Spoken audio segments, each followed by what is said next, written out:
Overthinking kan pasti nggak asing dengar hal itu. Entah itu hal kecil atau hal besar, itu pasti kalau berlebihan itu juga nggak baik. Nah, ada salah satu cara untuk mengurangi overthinking tersebut.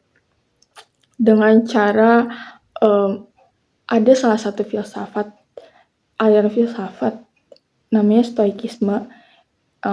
Stoikisme ini filosofi tentang bagaimana mencapai kebahagiaan dan mengelola stres serta tekanan hidup supaya kita pokoknya menekankan hal-hal itu. Itu tuh fokus pada hal yang dapat kita kendalikan. Nah, yang nggak bisa kita kendalikan, kita jangan mikirin itu. Nah, stoikisme ini muncul pada zaman Yunani dan Romawi kuno, ditemukan oleh filsuf Yunani Zeno dan dikembangkan oleh sederet filsuf Romawi. Nah, selama ratusan tahun ini pola pikir ini tuh sangat terkenal populer di kalangan budak atau aristokrat yang menganggap filosofi ini tuh sangat berguna dalam keseharian. Karena mengajarkan tentang cara tetap tenang, terutama ketika menghadapi situasi sulit atau nggak terduga di luar kendali kita. Kayak contohnya, kita sebagai mahasiswa, pasti kita kalau ujian mau dapat nilai yang bagus kan. Supaya bisa wujudin itu, kita harus belajar, rajin, fokus, tekun, dan sebagainya. Nah, itu merupakan hal yang ada di dalam diri kita dan bisa kita kendalikan. Kita bisa memaksimalkan hal itu supaya kita dapat nilai bagus karena tujuannya untuk mencapai nilai yang bagus. Kemudian untuk yang di luar kendali kita kayak dosen bakal ngasih nilai kita bagus atau enggak sih? Kemudian dosen bakal ngasih nambahan nilai atau enggak sih karena kita ngerjainnya gak nyontek dan segala macem. Kita nggak tahu. Itu tuh hal yang nggak perlu kita pikirkan. Pokoknya yang perlu kita maksimalkan adalah yang bisa kita kendalikan. Jadi, untuk memastikan, kita cuma bisa memastikan kalau perilaku dan tindakan kita ini selaras dengan apa yang dibutuhkan supaya dapat nilai bagus.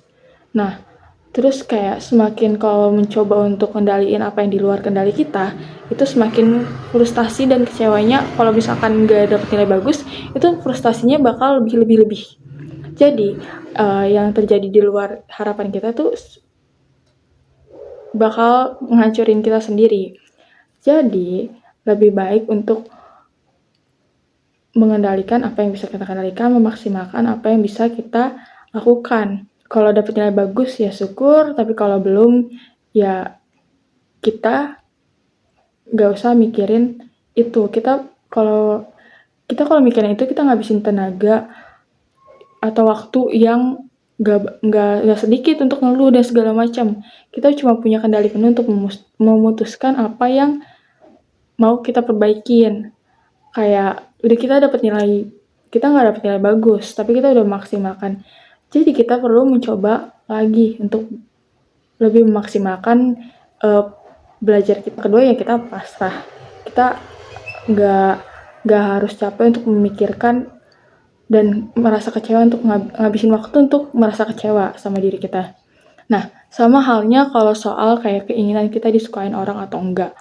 Kita nggak punya waktu untuk bikin mereka tuh suka sama kita. Kalau orang itu udah nggak suka sama kita, mau kita sampai berbusa pun kita ngomong ke orang itu, belum tentu kita bakal ngubah cara pandang orang itu ke kita. Jadi kita nggak usah ngabisin waktu untuk memikirkan persepsi orang lain terhadap kita atau memikirkan kenapa orang itu nggak suka sama kita ya, kenapa orang itu kayak gitu ya.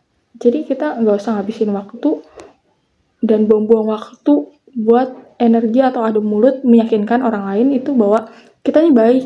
Kita tuh nunjukin bahwa kita tuh tindakan-tindakan kita tuh baik, kita selama ini baik dan segala macam. Kalau mereka pada dasarnya mereka nggak suka sama kita, mereka akan tidak suka terus. Kekurangan dari stoikisme ini kalau berlebihan.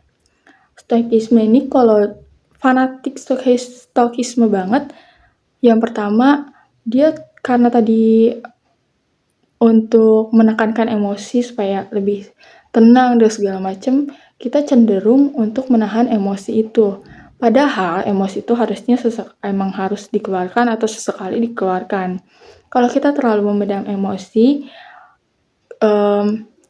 yang ada malah suatu saat kita bakal meluap-luap atau enggak kita nggak bisa empati ke orang karena kita nggak bisa ngerasain emosi karena emosinya selalu kita tahan.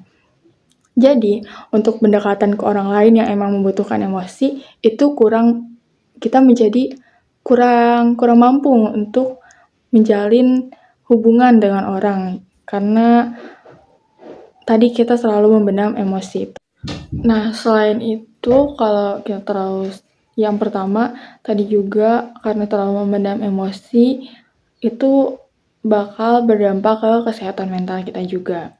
Yang kedua itu kegagalan karena mengakui kompleksitas kehidupan.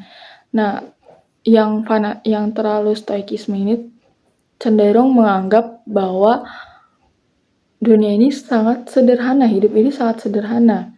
Padahal banyak yang di luar kendali kita yang bisa mempengaruhi kehidupan kita. Kayak itu mereka nggak mengakui kalau hidup ini kompleks. Jadi kalau kita yang terlalu stoikisme dan kurang memahami stoikisme itu sendiri, mereka yang menyalahartikan stoikisme itu kayak mereka ya tadi banyak hal yang bakal terjadi kalau kita salah ngambil keputusan. Kalau kita salah ngertiin stoikisme itu sendiri, kayak tadi salah ngambil keputusan, terus kita bisa memperumit suatu masalah, terus banyak hal yang di luar yang bisa kita kendalikan itu mempengaruhi hidup kita. Nah, terus yang ketiga, kurangnya perhatian pada keanekaragaman individu. Stoikisme itu menganggap semua orang itu mereka kayak cenderung pada prinsip-prinsip yang berlaku bagi setiap orang, tapi nggak begitu memperhatikan keanekaragaman atau keunikan individu, sementara kekurangan perhatian pada keanekaragaman individu dapat memicu diskriminasi terhadap seseorang atau kelompok minoritas.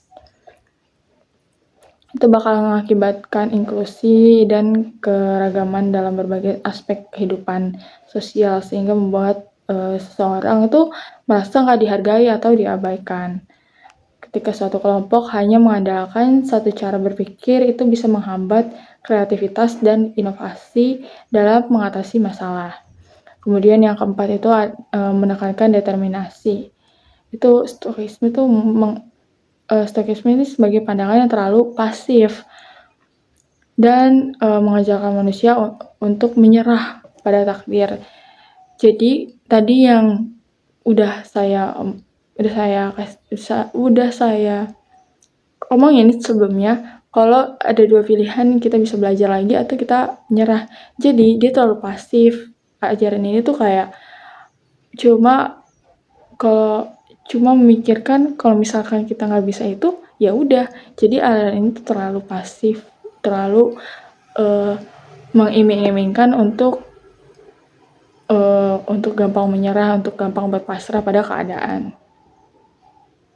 Udah cukup segitu hal yang bisa saya sampaikan untuk mengurangi overthinking menggunakan aliran stoikisme, aliran filosofi stoikisme. Saya harap itu bisa membantu kita semua supaya menurunkan kadar overthinking kita, tapi tidak menjadi seorang stoikisme yang fanatik banget, karena banyak yang perlu kita pikirkan. Kita ambil yang positifnya aja, kayak kita nggak usah mikirin kalau orang lain suka sama kita atau enggak, tapi bukan berarti kita nggak peduli sama semua orang.